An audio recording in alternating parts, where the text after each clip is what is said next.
क्या मुसलमानों और ईसाइयों ने जितनी गायें खाई हैं उससे ज्यादा गायें उस युग में यानी प्राचीन युग में ब्राह्मणों ने खाई है?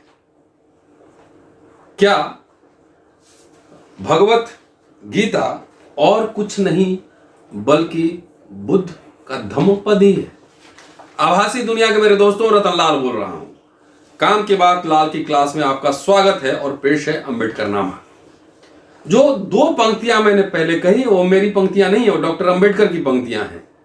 उसको पूरा विस्तार से समझाने के लिए चलता हूं अंबेडकर भवन, करोल बाग के पास है, पंचकुइया रोड। वहां पे लिए चलता हूं। 10 जून 1956 की एक सभा हुई थी और सभा का उद्देश्य था कि 25वीं जो जयंती थी बुद्ध का, उसको कैसे मनाया जाए, इसकी एक सभा हुई थी। उसमें डॉक्टर अंबेडकर भाषण दे रहे थे और जो अध्यक्षता कर रहे थे कंबोडिया के वीर धर्मवीर महाथेरा। डॉक्टर अंबेडकर ने जो भाषण दिल्ली में दिया था वो बस जो आरएसएस का हेडक्वार्टर है उससे महज 10 कदम की दूरी पे अंबेडकर भवन है, आप जाकर देख सकते हैं और भाषण सुनिए, बहुत ही दिलचस्प है। उन्होंने कहा कि ब्राह्मण धर्म अन्याय, निर्ममता, गरीबों के शोषण का जनक है। वर्ण व्यवस्था में ब्राह्मण सबसे ऊपर वाली पायदान पर है, उसके बाद क्षत्रिय, उसके बाद वैश्य, और इन सब का बोझ अपने सिर पर लिए सबसे निचली पायदान पर शूद्र है। शूद्रों को अगर अपनी उन्नति करनी हो तो उसे ऊपरी तीनों वर्णों के साथ संघर्ष करना पड़ेगा। जाति जनगणना अभी नहीं हो रही है, ओबीसी की गणना नहीं हो रही है, अपर कास्ट की गणना नहीं हो रही। क्यों नहीं हो रही? इन तीनों वर्णों का जरा भी मन नहीं होता कि वे शूद्रों के कल्याण की चिंता करें। वैश्य और क्षत्रियों से धर्म ने ब्राह्मणों को अधिक श्रेष्ठ बताया है, इसलिए वे ब्राह्मण वर्ग के धार्मिक गुलाम हैं। सीधे सीधे कहना हो तो शूद्रों की उन्नति के राह पर रोड़े बने हुए 3 वर्ण उसके दुश्मन हैं। आज की तारीख में आप तुलनात्मक अध्ययन करके देख लीजिए क्या कह रहे थे 56 में 10 जून अपने निर्वाण से महज कुछ महीने पहले।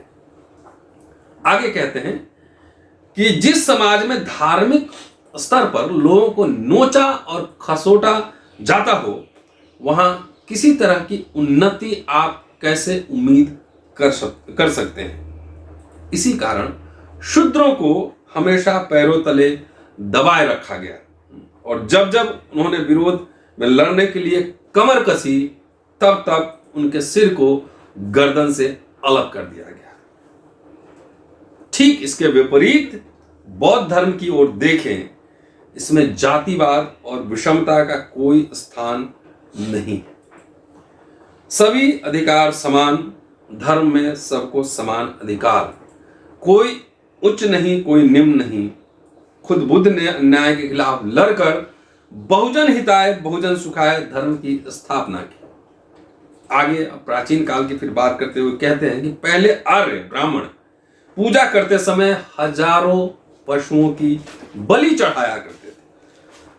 पशु हत्या का इतिहास यानी गाय और भैंसों के कत्ल का इतिहास अगर देखा जाए तो अंग्रेजों ने और मुसलमानों ने इस देश में जितनी गायें मार खाई होंगी उससे अधिक गायें उस युग में ब्राह्मणों ने खाई हैं।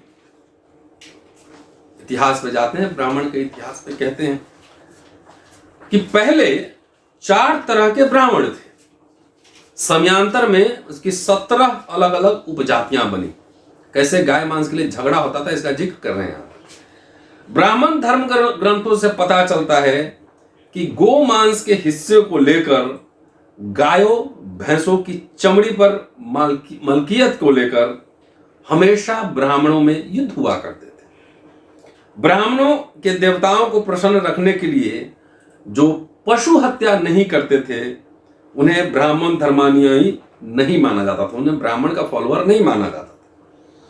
इसी कारण बौद्ध धर्म अस्तित्व में आया। बौद्ध धर्म ने मानव को सोचने की आजादी देकर पूरी तरह से सोचकर योग्य मार्ग अपनाने की आजादी दी। नैतिकता पर आधारित अहिंसा का उपदेश बौद्ध धर्म में दिया गया है। इस बारे में आश्चर्य का कोई कारण नहीं है। लोगों ने अहिंसा का गलत अर्थ लगाया है। उदाहरण यहां देते हैं डॉक्टर अंबेडकर और कहते हैं कि हाथ में तलवार लेकर देश की रक्षा के लिए लड़ना नहीं चाहिए, यह अहिंसा नहीं है। अहिंसा दो बातों पर आधारित है, आवश्यकता के लिए हत्या और हत्या करने की इच्छा हुई इसलिए हत्या। राष्ट्र पर यदि हमला हुआ, देश अगर संकटों से घिरा, तो तलवार हाथों में लेकर राष्ट्र की रक्षा के लिए हथेली पर सिर लेकर युद्ध में कूद जाना और दुश्मनों का सफाया करना, उनकी हत्या करना नागरिक कर्तव्य है। इसका मतलब है कि यह हिंसा आवश्यक थी। उसे बौद्ध दर्शन में उच्चतम स्तर की अहिंसा कहा गया है। दूसरे, मारने की इच्छा मन में पैदा होना, यानी कि अपने संतोष के लिए पशु बलि देना, पशु हत्या करना, इसे हिंसा कहा गया है। आगे कहते हैं कि बौद्ध दर्शन को जैसे का तैसा अपनाकर उसी में अपनी जातिवाद आदि के तत्व घुसेड़कर हिंदू दार्शनिक उसे अपना दर्शन कहते हैं। ब्राह्मण धर्म के लेखक कहते हैं कि वेद प्रजापति ने दिए। भगवान बुद्ध ने पूछा कि प्रजापति किस जगह से पैदा हुआ। हिंदुओं के वेद और गीता का अध्ययन करें तो ध्यान में आता है कि भगवत गीता और कुछ नहीं, धम्म पद ही है।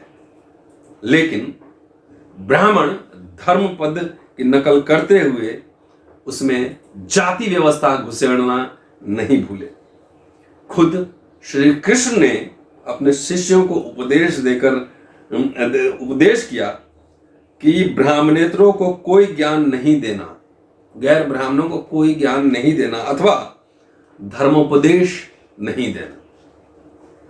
आगे कहते हैं कि लोगों को अब बता रहे हैं कि क्या करना चाहिए, what is to be done. कहते हैं कि प्रार्थना करने से या किसी के पैर पकड़ने से वे तुम्हें कुछ नहीं देंगे। लड़ना हो तो अपने अंदर बलवानों सी ताकत चाहिए। पहलवान बहुत खाता है, उसे हजम भी करता है और उससे शक्ति प्राप्त करता है। उसी प्रकार आपकी मानसिक ताकत बढ़ानी चाहिए।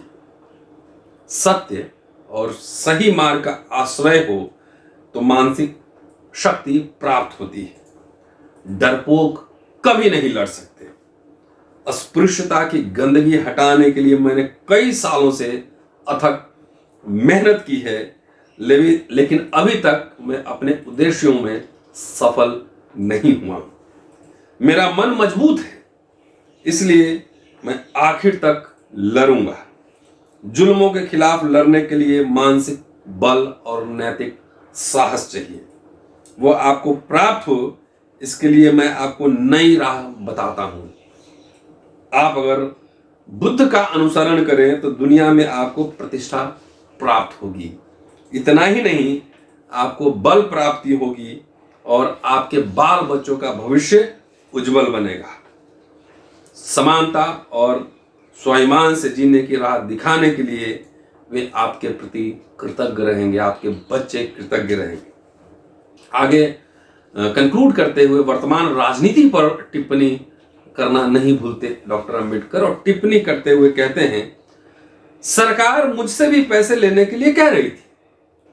उद्देश्य था कि मेरा मुंह बंद रहे, लेकिन आप जानते हैं कि मैंने कभी पैसा नहीं लिया। अपना पेट पालने के लिए मैं मेहनत करके पैसे कमाऊंगा। अस्पृश्यों के अधिकारों की रक्षा, उनके हितों की रक्षा के लिए आखिरी तक लड़ता रहूंगा।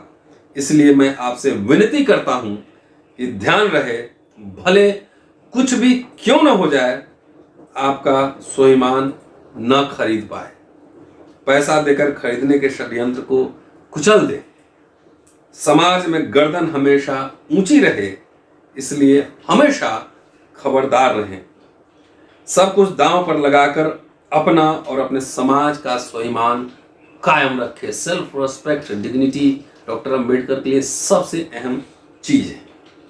आगे कहते हैं कि मैं कोई दूत नहीं हूं या ईश्वर का प्रतिनिधि भी नहीं हूं, मैं भगवान बुद्ध का विनम्र शिष्य हूं। मैं आपको यह मार्ग दिखा रहा हूं। यह मार्ग यदि आपको सही लगता हो तो आप उसका अनुसरण करें, लेकिन इस मार्ग को अपनाने से पहले उसके बारे में सभी पहलुओं पर सोच विचार कीजिए। भगवान बुद्ध ने अपने अनुयायियों से कहा कि किसी भी बात का स्वीकार कर पूरी तरह से सोच समझ कर ही कीजिए। बिना सोचे समझे किसी बात को न स्वीकारें। प्रकृति में मानव स्वतंत्र है, इसलिए मैं आपसे कहूंगा कि स्वतंत्र विचार प्रणाली का स्वतंत्र रूप से निडर नागरिक बने। तो ये देखने के लिए वॉल्यूम 40 देखिए, चैप्टर नंबर 340 देखिए, पेज नंबर 412 से 14 देखिए, और नाम है चैप्टर का स्वतंत्र विचार, स्वतंत्र मनोवृत्ति और निर्भीक नागरिक बने। शुक्रिया। Keep watching and sharing Ambedkarnama, क्योंकि आप जानते हैं कि अम्बेडकरनामा प्रामाणिक तथ्यों पर आधारित सिर्फ यूट्यूब चैनल नहीं है, एक एकेडमिक मुहिम भी है कि आपको रूबरू असली बात से रूबरू कराया जाए। इसलिए सब्सक्रिप्शन करना और शेयर करना ना भूलें। शुक्रिया। जय हिंद।